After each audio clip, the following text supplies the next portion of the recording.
Hey guys, this is Lala Legacy and welcome back to another episode of Symphonic Rain. So if you haven't already, hit the subscribe button because that would mean the whole world to me. And after this video, if you like it, hit the like button too. Alright, let's get into this. The final bell rang. My fingers had been unconsciously playing out the piece on an imaginary foretell keyboard, all the while picturing the girl's voice in my head. I didn't really want Lise to see me like that when she came in, so I rested my hands on top of the table as I waited for her arrival. Finally, Lise showed up. By now, the cafeteria was pretty much empty. Lise looked around nervously and, upon discovering me, closed the distance between us with a slight dash. Sorry to keep you waiting. Don't worry, I haven't been waiting for long. I see. So, what are we going to do today? I wanted to take you somewhere. Take me somewhere? I want more people to hear your voice. Eh? Come on, let's go. What did you mean by that just now? I meant exactly what I said. I steadily advanced through the corridors with an anxious Lise in tow. That's impossible. Why? Your voice really needs to be appreciated by more people. I really can't do this. Lise, you should have more confidence in yourself. But if you're embarrassed, then that's all the more reason to get used to performing in front of others. That's not it. I pressed forward, pretty much ignoring all of Lise's whimpering. This wasn't a place I had good memories of, but there was no better place to have random people listen to her sing. The majority of students were constantly making music, and if people felt like it, they were free to join in. It would probably take some time to get used to that kind of atmosphere. But once we begin our ensemble, we should be able to phase it out quickly enough. And then, provided Lise could sing true to her abilities, all that was left was to wait for the applause and praise. At least, that was how it was supposed to go. I'm going to prepare my foretell, so wait a sec. The instant I opened the door, a whole slew of people around the room cast their eyes upon us. They were likely just surprised at seeing someone enter who didn't frequent this place. They'd usually stop paying attention to us once we started. On the other hand, it would be a bit of an issue if they didn't pay any attention at all to our performance. Lise stood rooted to the floor behind me as usual. Don't worry, I'm almost done, I said while setting up my foretell. But then, I noticed she seemed to be doing even worse than usual. For some reason, tears had welled up in her eyes. I quickly became aware of the reason for that. What the... The many students in the room were collectively looking our way. I really wasn't doing anything to garner so much attention. My suspicions growing. I stopped what I was doing and stared at the scene in blank amazement. And then, for some reason, the students left the room one by one. They were already avoiding eye contact with us. As though in unanimous agreement, they opened the door while whispering amongst themselves and went outside. It didn't even take 2 minutes for us to become the only remaining people in the spacious Cenasolo. What the heck just happened? Suddenly remembering Lise standing behind me, I quickly turned around toward her. Lise? I'm sorry, senpai. What's wrong? What just happened? I'm sorry. Lise, squatted down. She hadn't been avoiding people. People had been avoiding her. Lise, I'm sorry.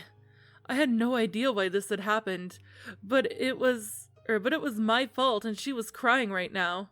Or that she was crying right now. That much was clear. I shouldn't have brought her here. I should have listened to her. Lise, I didn't know a thing. I still didn't know anything, but at least I caught a glimpse of the cause of her behavior. She was being bullied. I never imagined something like this was happening at an institute with such a highly refined student body. Or did I just not notice because I didn't really mingle in with other students much? But even so, Lise, let's leave this place for now. She was still in a squatting position. Since I couldn't just force her to stand up, all I could do was squat down next to her and put a hand on her shoulder. And even that, I could only do hesitantly. I'm really sorry. In my puzzled and flustered state, I faintly heard the door open behind me. Wondering if someone had returned, I turned around and saw a figure I didn't quite expect. Chris! Lise! Huh? Fel silently walked over to Lise, speaking to her gently. Are you okay? Miss Falsita? Lise finally raised her head, looked at me, and then averted her eyes. Chris, could you perhaps leave us alone for a minute? Okay. It seemed they knew each other, and there wasn't really anything I could do anyway. She probably didn't like me seeing her tear-stained face either. Besides, the blame for all of this unmistakably lay with me. It would probably be best if I left. Sorry, please take care of her, but as I was about to ask her if we could talk afterward, Fel cut me off with an understanding nod. Could you not remain by the door, but perhaps wait at the cafeteria? Sure. As I was about to leave after bowing deeply, Fel nodded to me once more.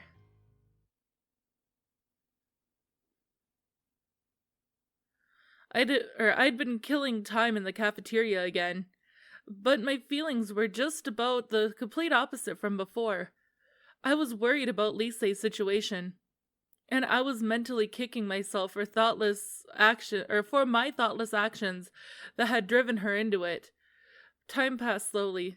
Since I came here, the long hand of the clock hadn't even moved a single digit. Even so, there was nothing I could do but wait for Fel to arrive. It was about 10 minutes later. At long last, the person I had been waiting for entered the cafeteria. Hey there! Sorry about the long wait. That's alright. She had dropped her earlier formal tone. She sat down across from me. So, how's Lise? I told her to go home for today. I see. But what were you doing there? That's what I'd like to know. Anyway, I suppose I should start. And so, I explained in minute detail how I had been practicing with her at the old building and how I wanted others to hear her singing. While this wasn't really something to openly talk about with people, before I knew it, I had revealed everything to Fel's graceful, persuasive voice. I couldn't solve this on my own, so there was merit in honestly explaining everything to Fel, who clearly knew more about the situation than me. And that's what happened. I see. So, what were you doing there? I was just walking through the corridor when I suddenly saw a great deal of people leave the Cenacolo. I see. But you really helped us out. It was nothing. Do you know Lise? I don't really know her, but I've talked to her a few times in the past. Do you know any details? I'm sorry, I don't know the details either. I see. Just that I've heard some nasty rumors floating around. What kind of rumors? Things that don't really bear repeating. All kinds of slander against her. Fel spoke ambiguously, seemingly finding it difficult to talk about. But slander against Lise? Why would people say things like that about her? Personally, I couldn't even venture a guess. I don't know who started these rumors, but they're apparently quite well spread. I see. To think that something like this could happen at our school. Anyway, thanks a lot. I'm really in your debt. Why are you thanking me? Well, the blame Wait, the blame for this lies with me, so... But this has been going on since before you even met her. Val said that to encourage me, but it wasn't any kind of consolation whatsoever. You're really concerned about Lise, aren't you? Do you want her to be your partner? That's a small part of the reason.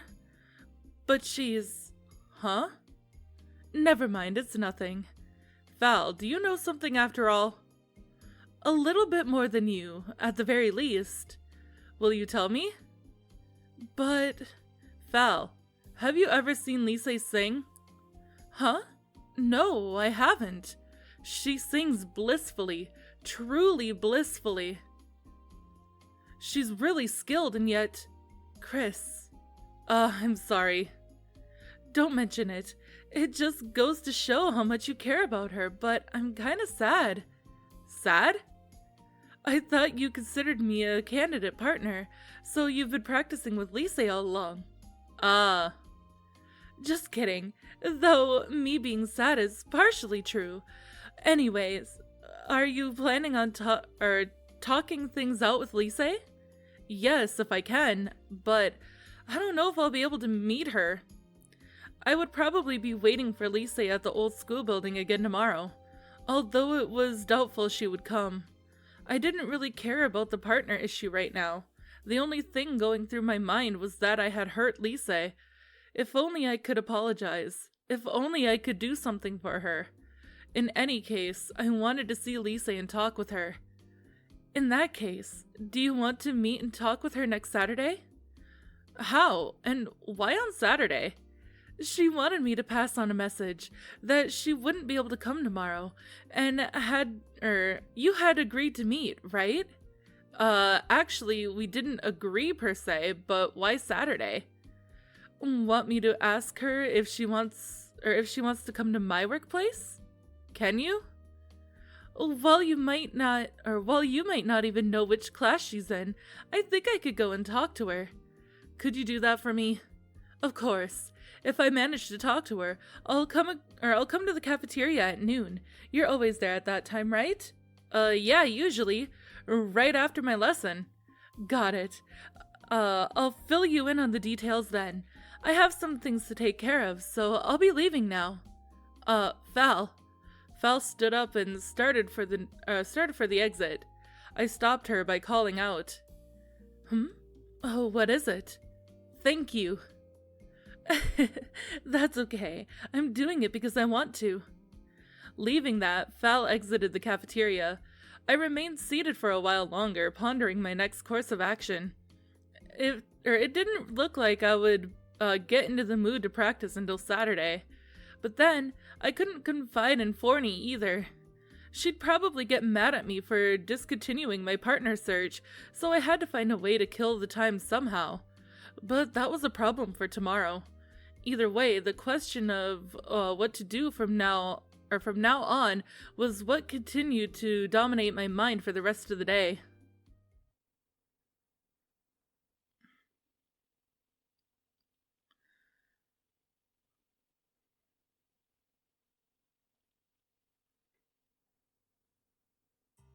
I honestly didn't think that Lise's story was going to take this kind of a turn. My time yesterday was spent idling away the hours. I considered doing the same today. What has happened to you since yesterday? Aren't you practicing anymore? Huh? Oh, I will later. I see. She's a freshman after all. I suppose you're just killing time until you can practice with her. Something like that. I lied to Torta. I couldn't tell anyone about this yet. It seemed she was satisfied with my answer. Since she had things to do on Thursdays, she went home early. After seeing her off, I began wondering what I could do today. Yo, Chris! Asino. As I was absent-mindedly gazing out the window, I was suddenly addressed by Asino. Don't you have Miss Cordell's lesson at this time? It starts in 10 minutes. I have a lecture now. Didn't I tell you last week? A lecture? Oh, now that you mention it. So, you completely forgot. Oh well, I'm going there now. What about you? A lecture, huh? It'd be a good time waster, but I wasn't really interested. Suddenly, I recalled a certain peculiar event. When I went to check the announcement at the bulletin board, I ran into Lise, and she asked me whether or not I would attend, and acted relieved when I told her I wouldn't. Hey! Sorry. It's at the other building, so I'm going now. Wait, I'm coming with you. Oh, that's unexpected, but you're a welcome addition. I'd be lonely by myself. You? Lonely? Ha, you must be joking. I'm a sensitive guy. Don't put me on the same level as the other friend of yours. I'll let her know. Let's go.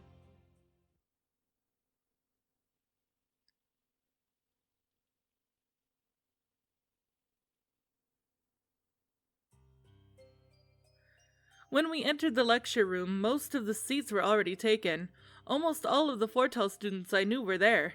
And a man who resembled a teacher was standing on the platform in front of the room preparing a Fortel. He shot us a brief glance when we entered from the room and went back to his work. Ugh, he's already here. Looks like we made a bad first impression. Since over half of the seats were already taken, we had to sit at the back. Should we prepare our Fortels? Let's wait until he gives instructions. It's what everyone's doing. There wasn't anything written on the blackboard either. There was no choice but to wait, as Asino said. It sure is quiet. Yeah. Maybe everyone was nervous, as I couldn't see many people talking besides us, which was also why our voices resounded louder than necessary. Fortunately, it seemed they didn't reach the lecturer, as he never turned towards us. As the bell rang, the man went to stand authoritatively in front of the platform. Welcome to the special lecture. At that moment, the door opened and someone I didn't recognize entered. Sorry I'm late. That idiot's late again, Asino said with a grin, apparently knowing the guy. The student started for a seat somewhere in the back, but... Students coming in late do not qualify for the lecture. Remove yourself from my classroom immediately.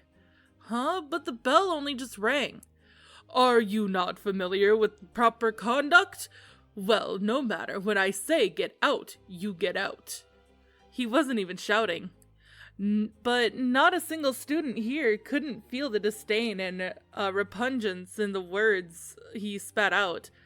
The student embarrassingly left the lecture room. It was clear that he wouldn't be given a fair chance even if he remained.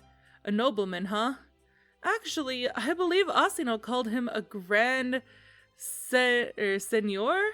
I don't know that word. I had already began hating this lecturer.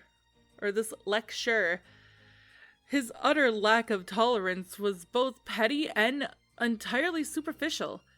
Miss Cordell wasn't one to excuse tardiness either, but after a good tongue lashing, she would surely have let the student in, and empathetically told him to never be late again. Let me introduce myself. I am Grave Cesarini. He pronounced his own name elegantly and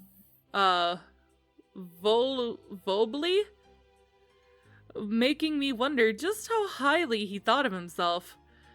I do believe I had written down the allowed number of participants, but there seems to be a lot of applicants. You ought to know your limitations, gentlemen.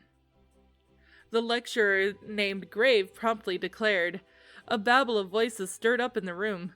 Silence! I will now begin the audition. Starting from the front row, come over here one by one. The man said as though completely not caring about the students, then went back to his seat. The first student in the front row stood up and timidly stepped forward. Name? Excuse me? Those who do not know their own name can go. Next. But, do not make me repeat myself. If the next person is late, he will similarly be disqualified. Yes, sir. The audition went on as such. What the heck is this? No clue. We're up last, thankfully. Allows us to prepare ourselves. You're not leaving? Don't be stupid. I don't like this guy. Never put those kinds of thoughts into words. That's the key to prevail in society. I'm just saying it because it's you. Secondly, never trust anyone. This point is equally essential. Yeah, never mind. I'll fail anyway. Who knows? At least take the audition first. Fine. It finally became our turn. As ridiculous as it sounds, only one other student hadn't been sent out yet. That person was the most talented musician in our class. I fully expected the audition to be one of the foretell abilities. But in the end, that student was the only one who was ever even allowed to play. Apart from him and the girl taking the audition right now, not a single student had remained. Even assuming us two and that girl passed, we would still end up below an allotted capacity for the course. I'm going. Hopefully I'll serve as a useful reference for you. Oh, right. Asuna was glaring at Grave with strangely serious eyes. I got up from my seat and approached the platform. From what I knew, that female student was the most talented foretell player after that honor student who had already passed. And just when I thought the girl might get accepted as well, she was shot a curt, cold-hearted phrase. You may go. Huh? Next! I was about to step forward, feeling quite fed up with this already, when the girl started protesting, apparently not having expected to fail. This is unacceptable. I get excellent ratings at concerts, so why would I? Deep inside, I wanted her to tell him off more, but as expected, Grave remained completely unfazed as he cut in. Concerts? This does not concern such nonsensical games. This concerns the future. In other words, he didn't give a damn about past results. But in that case, then how can you say that without even having heard me play? Your fingers. Huh? I could tell from a mere glance at your fingernails. They are beautiful nails. So? You expressly make them pretty to show them off, do you not? How is that at all relevant? Or how is that at all related? They are not the fingers of a foretell player. Long nails are but a hindrance for the keys. That alone tells me enough. I do not require to hear you play. Next! This time, the girl departed in silence. To be fair, there was some truth to his words. I was practicing as well, albeit not every day. I've had the feeling before that my fingernails' growth had slowed because of that. But that was when I was little. By now, I felt it had returned to normal again. Chris Verton. I introduced myself before him, then took one step forward. One of Cordell's students, I see. Saying just that, he stared me in the eyes for some reason. They seemed like eyes that could pierce through anything. They made me feel not quite terrified, but awestruck to say the least. It wasn't quite because he was a nobleman. Perhaps it simply bore testimony to the fact that he was a great musician. But even if that were the case, I could never look up to this man. I could see how he was correct just now, but I wasn't impressed in the slightest. Play the piece you are most confident about. Huh? Did you not hear me? Yes, sir. I did as I was told and sat down behind the foretell. Whoa. As though completely undermining the ideology that one's own instrument always felt best, the foretell in front of me felt wonderfully smooth to the touch. The slick keyboard had a porcelain-like texture, and the arrangement of the keys fit as though it was custom-made for me. Summed up, it was a highly refined instrument. Is something the matter? No, sir. I barely managed to answer, then wavered for a moment over what piece to play. The piece I was most confident about would be the piece I played with Forney. LISE'S piece crossed my mind, but that one was mainly catered towards song. It wasn't suited for an occasion like this. I never expected to pass in the first place, but now that I was here, I wanted to at least make him recognize some of my abilities. I realized I was just being rebellious, but even so, I had no choice but to play that piece right now. I ran my fingers across the keyboard and began to play earnestly. Okay, I think... Oh, okay. I didn't have to do it. When I finished playing, I released my fingers from the keyboard and recovered my breath. If I had to rate that performance, I'd give it a pretty high grade.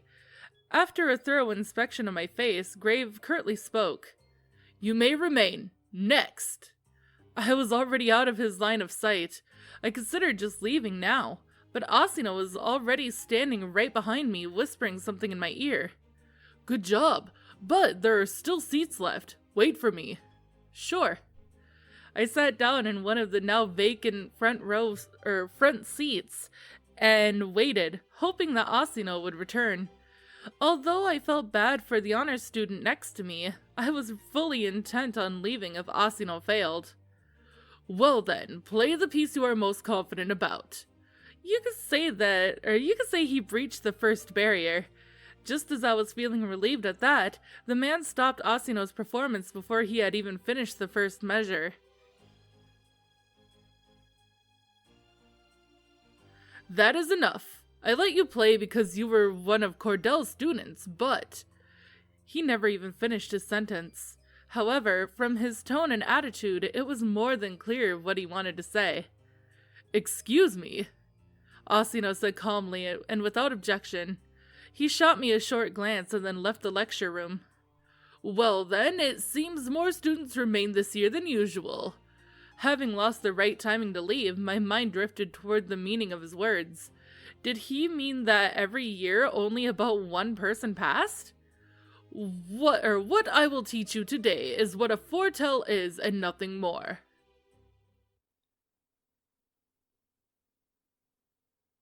I remained in the lecture room even after Grave had departed. The other student had gone home already. What we had learned today was the background of the foretell, so to say. Even the most precise details not even found in textbooks flowed from his mouth in a constant stream of words, as though he had everything neatly arranged inside his head. I had been trying to find the opportunity to leave the room the entire time, but in the end I couldn't. As frustrating as it was, his amount of knowledge was impressive. Not just his knowledge, he was also an excellent speaker. I got absorbed in his story, and before I knew it, the lecture was already over. The only thing that got on my nerves was his continued repeating of the fact that foretellists should take pride in themselves. By the time he started ranting on and on about how foretellists made such great contributions to the culture of this country, I seriously felt like leaving. But I still couldn't. In any case, at least my day didn't completely go to waste. But I still didn't understand what Lise wanted to tell me. Graves said that there would be practical lessons next week. I wondered how much I could learn from him. Even if I couldn't respect him as a person, the fact remained that he was an excellent musician who held a great deal of influence. I left the lecture room behind me in a serious mental conflict as to whether or not to attend next week. It had already become late. Although Asino had kept silent, I knew he was absolutely raging inside. By the time I came out, he had already gone home. I decided to forget about this for now and focus on meeting with Lise the day after tomorrow.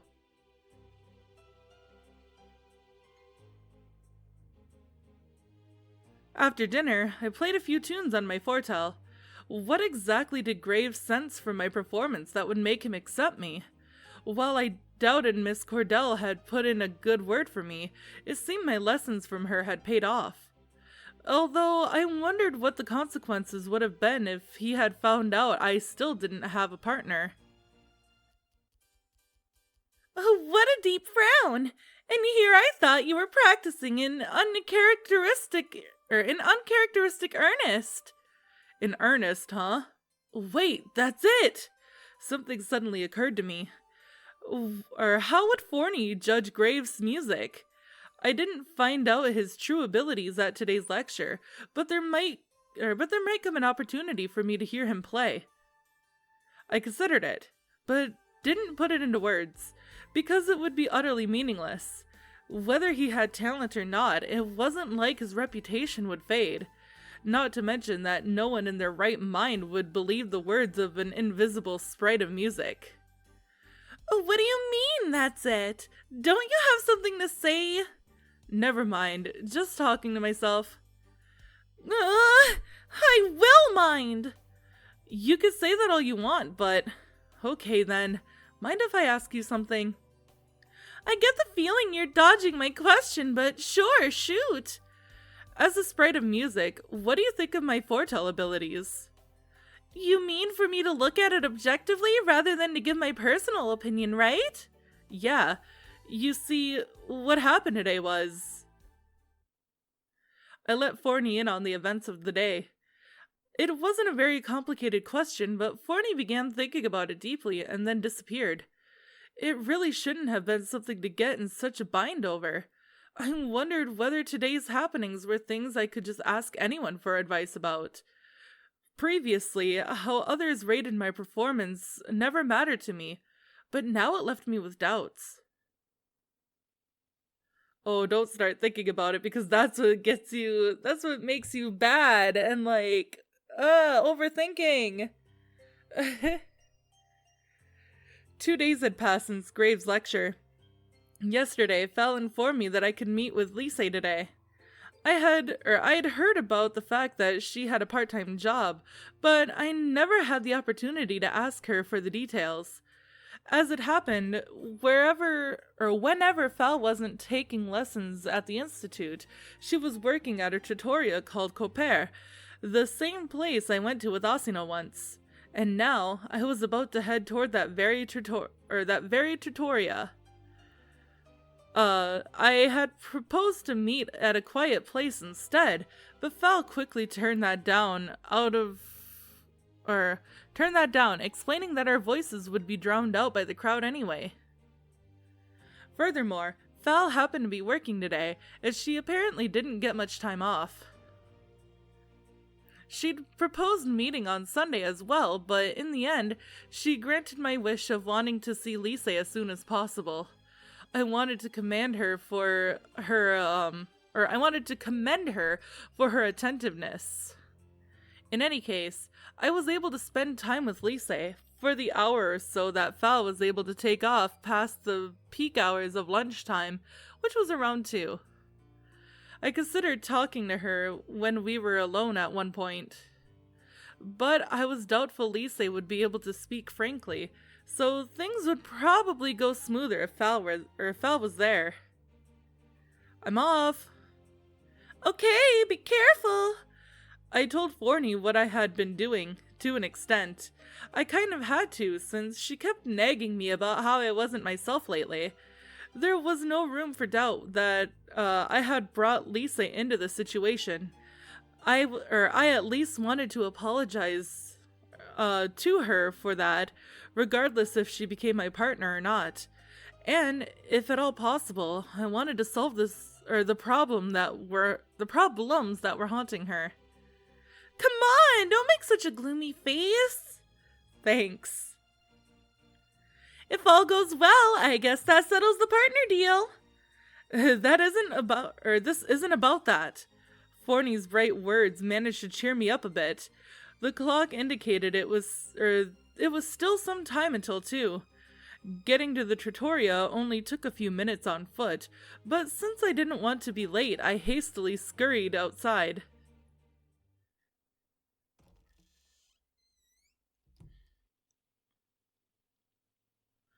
I managed to reach my destination in under 5 minutes. Peeping at the clock inside through the window, I noted that I was 5 minutes early. Val should already be inside, so the wait was for Lise to arrive.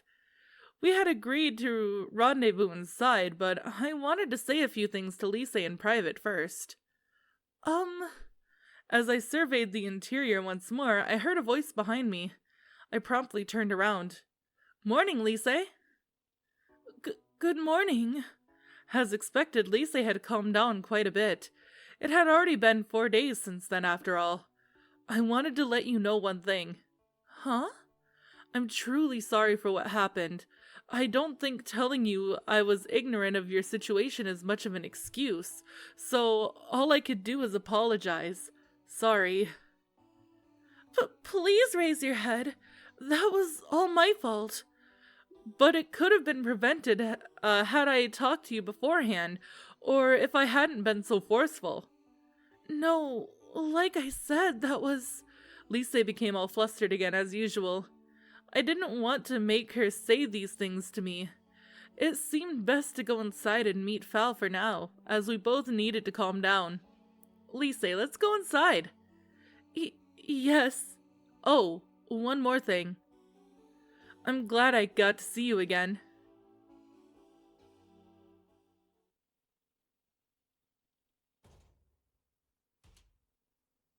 It was quiet inside, undoubtedly due to it being past peak hours. Be that as it may, over half the seats were still taken, so it was still noisy.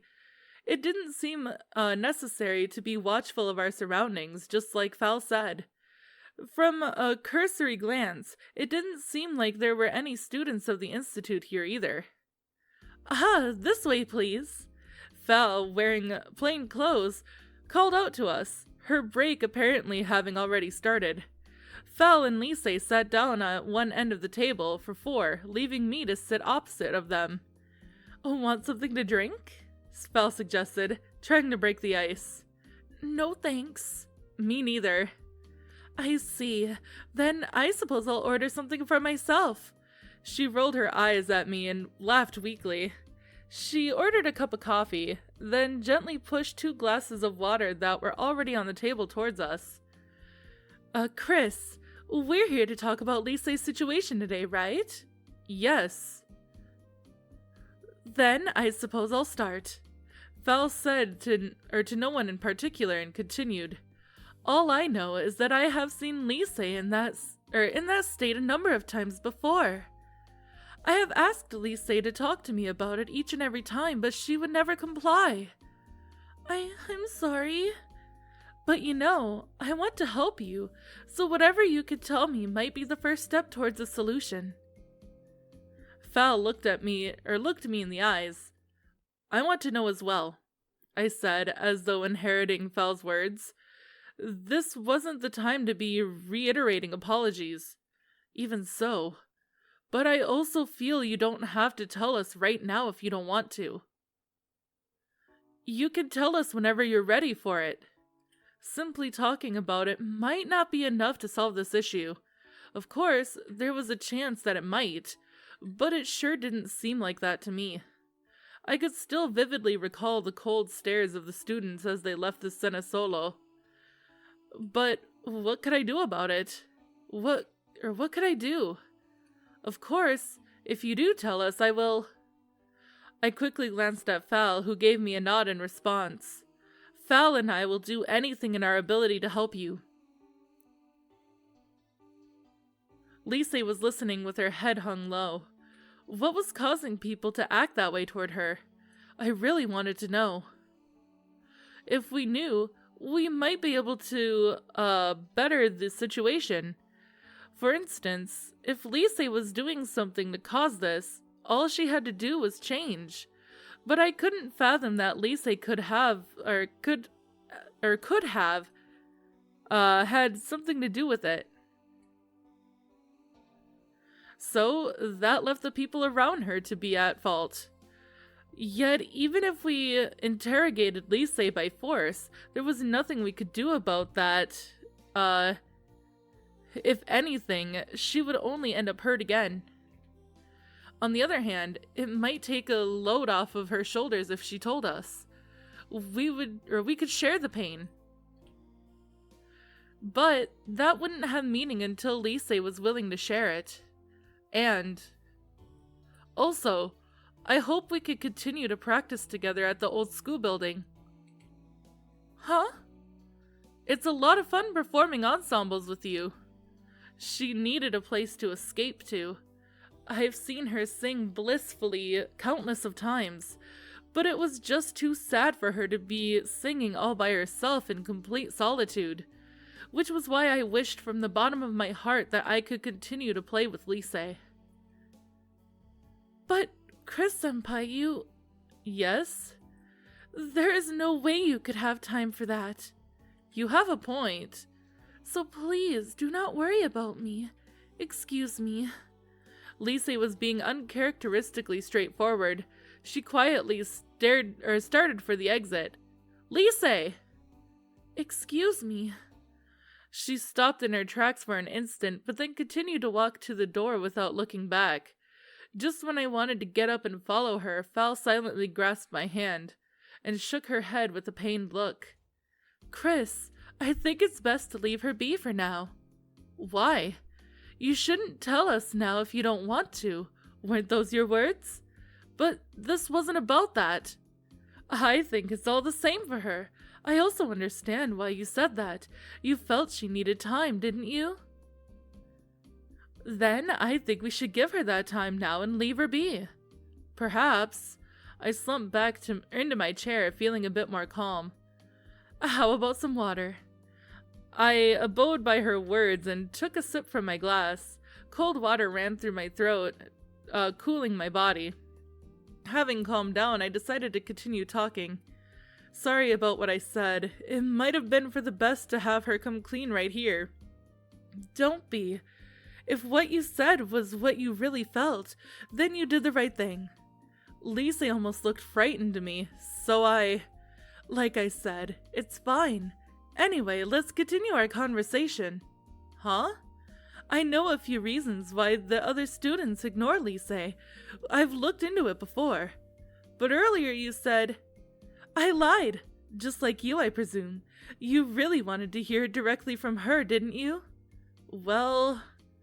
She spent a lot of time with you lately, so I thought it'd be different if you were with us this time. But apparently, she doesn't want to talk just yet. I see. We're on the same line of thought. I suppose. So, what do you know? Are you sure you want to hear this from me? Didn't you want to hear it directly from her? I guess so. Just ask Lise about this when she feels ready to talk about it. Got it. I will, but seeing as you know the reason... Yeah, I'm sorry. I can't do anything about it.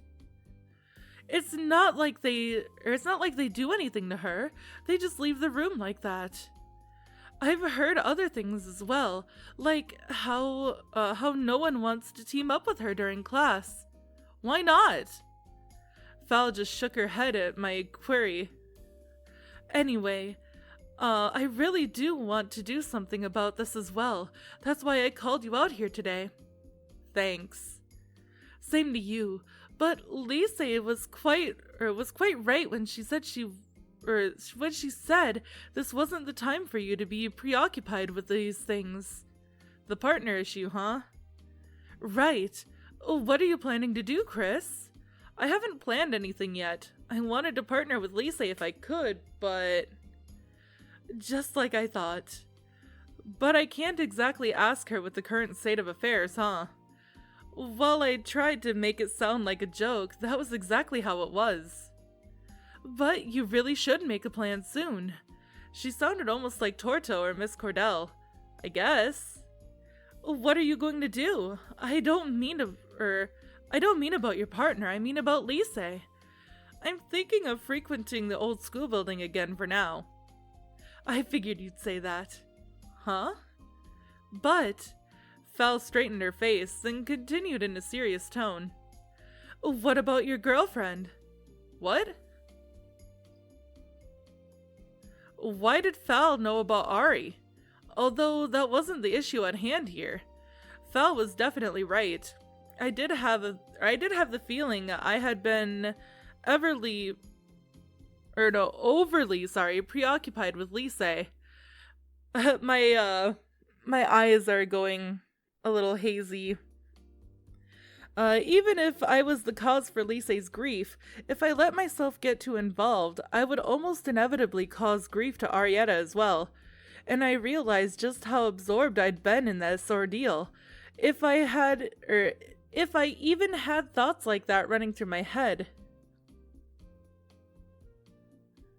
Furthermore, there are some nasty rumors floating around about her.